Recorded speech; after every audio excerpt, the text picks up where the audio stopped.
this lesson, we're going to look at how to create and manage complex materials and map the reflections and the glossiness for each object in the scene. When we talk about base materials in V-Ray, we are usually referring to materials created using uniform surfaces properties, meaning that the reflection amount and quality, or glossiness, are the same for any point along the surface.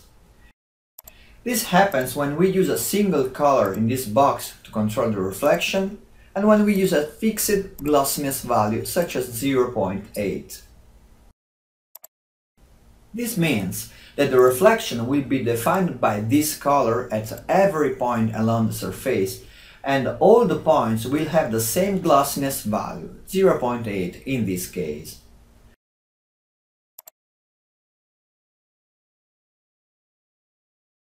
Conversely, we can control these values using a map. We can map them, as they say, so that they vary across the surface according to the values transmitted by the map's appearance. This basically does the same thing as a texture, except that the texture does it through the diffuse channel or color channel, giving us a different color for each point. On the other hand, the reflect and the reflect glossiness channels give us a different reflection and glossiness values for each point.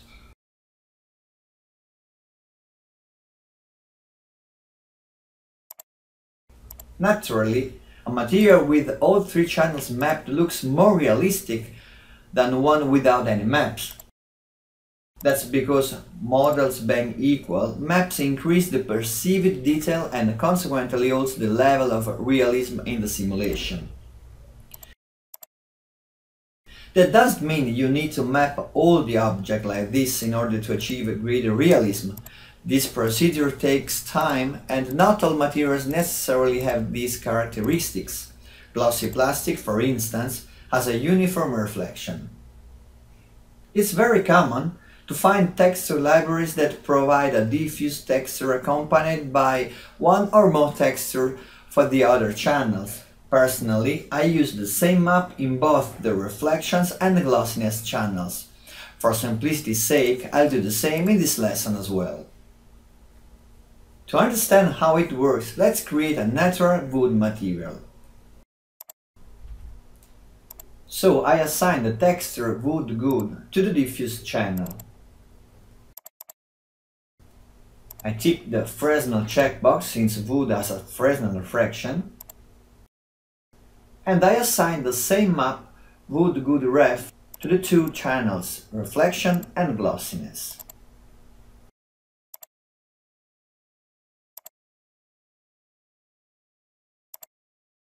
From this preview, you can already gather how the material will look. Let's start with the reflections map.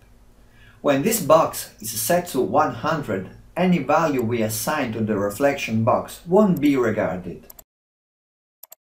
And the amount of reflectiveness of the surface will only be based on the blacks and the whites in the map. If we want to reduce the reflectiveness, we just need to leave this box black and lower the value of the map. In this case, the final reflection will combine the black and the map, so it will be 10 to decrease.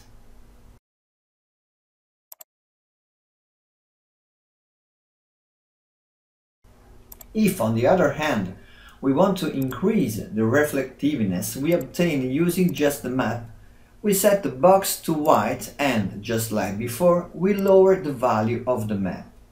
This time we get a combination of white and a map, so the final reflectiveness tends to increase. Now let's look at the glossiness map. This map works a little differently. White corresponds to glossiness 1, so the white areas of the map will generate areas of glossiness on the surface. Black, meanwhile, corresponds to glossiness 0. It's unlikely that you'll use such a low glossiness value, so my advice is to always keep the glossiness set to 1 and just lower the value of the map to control the impact of the glossiness on the material.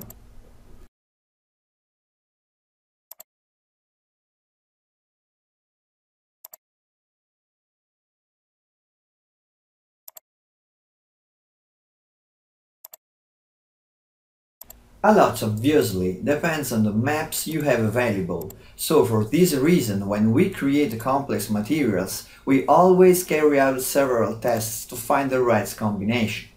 If however you understand the working mechanism I've just illustrated, you'll find it much easier to carry out these tests. So following this simple procedure, I've created all the other materials needed for this scene. To show you how they are structured, I created some tables similar to those contained in the educational material library to show you at a glance how each material has been put together. You can access the tables by clicking on the previews following the video.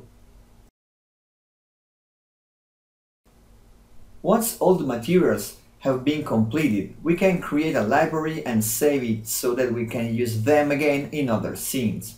To do this, we first of all create a library.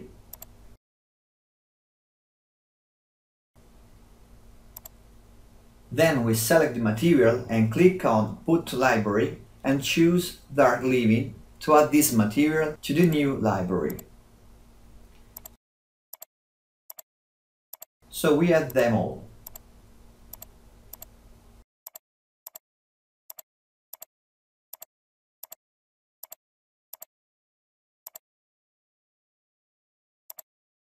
And finally, we right-click here and select Save As to save the library.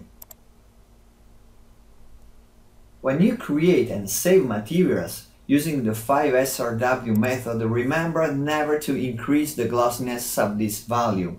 We always leave it at its default value, as step 4 in our workflow already involves changing the noise threshold value to increase image definition.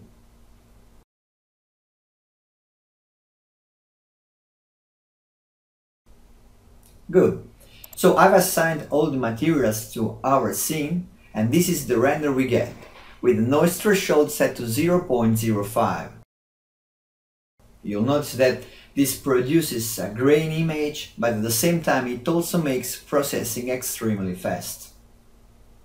As you can see, all the materials look right and the maps are working well. The only thing that isn't right are these two panels that form the background. Indirect light obviously reaches their surfaces somehow, but because of their color, they don't appear to be illuminated. In fact, it's impossible to illuminate black. So, to bring these two materials to life, we'll use their reflections. We are going to illuminate them using two viewer lights and highlight the surfaces using reflected light. So, let's add two bank lights, one on the left for the background and one on the right for this panel behind the sofa.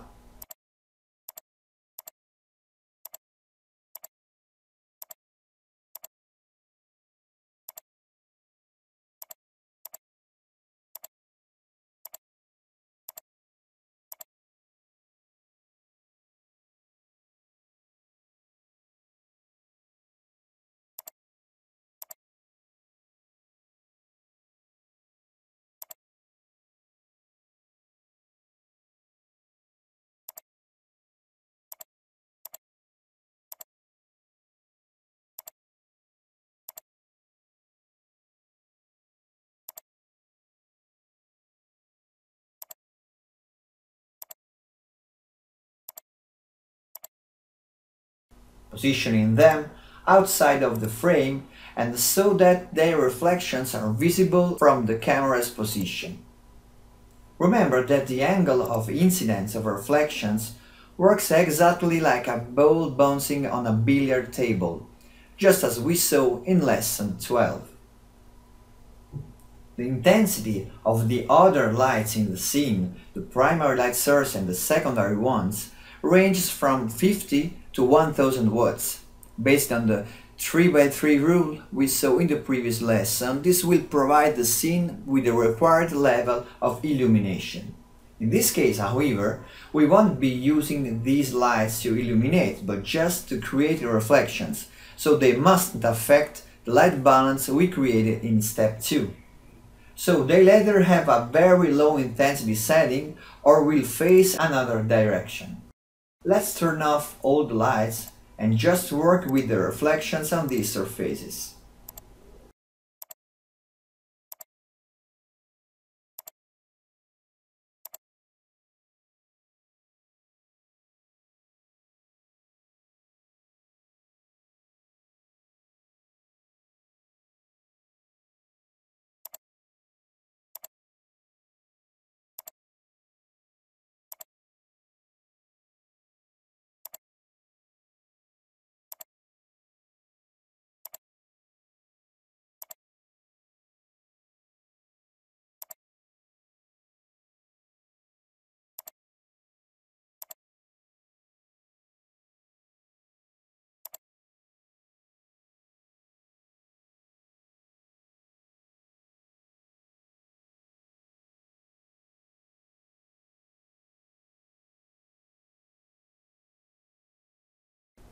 As we can see, the materials in the background have come to life, but the rest of the scene basically remains in shadow.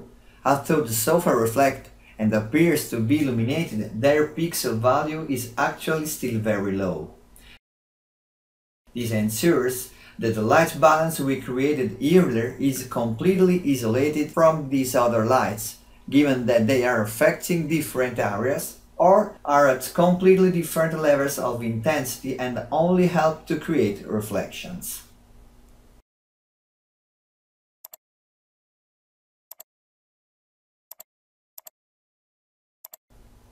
Let's switch everything back on.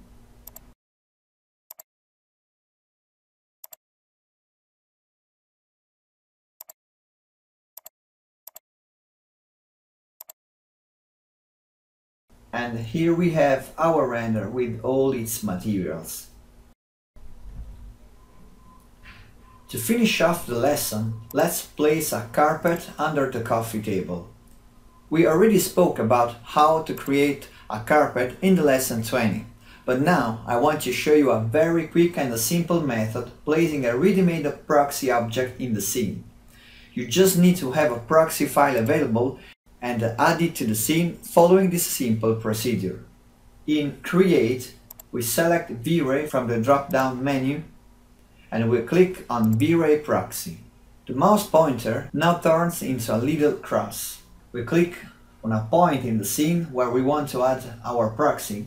Finally, we select the file carp vrmesh. Vrmesh is actually the typical extension for vray proxy files. And here we have our imported carpet. This is really a proxy. It isn't the actual object. In fact, the real polygon information is contained in the external file carp vrmesh, whose shape can be changed. It is possible, however, to assign materials to it from the material editor. I duplicate the proxy object and we are done. Whether an object is imported as polygons or as a proxy won't affect the processing time. The number of polygons taken into consideration during the render is still the same. Proxies are made for saving memory. They are loaded to the memory dynamically. That is, they only take up memory space during processing. Thanks to this, we can have millions of polygons in a scene as long as they are externalized as proxies. This is their great advantage. I'll assign a basic white material and a launch a render using the test parameters.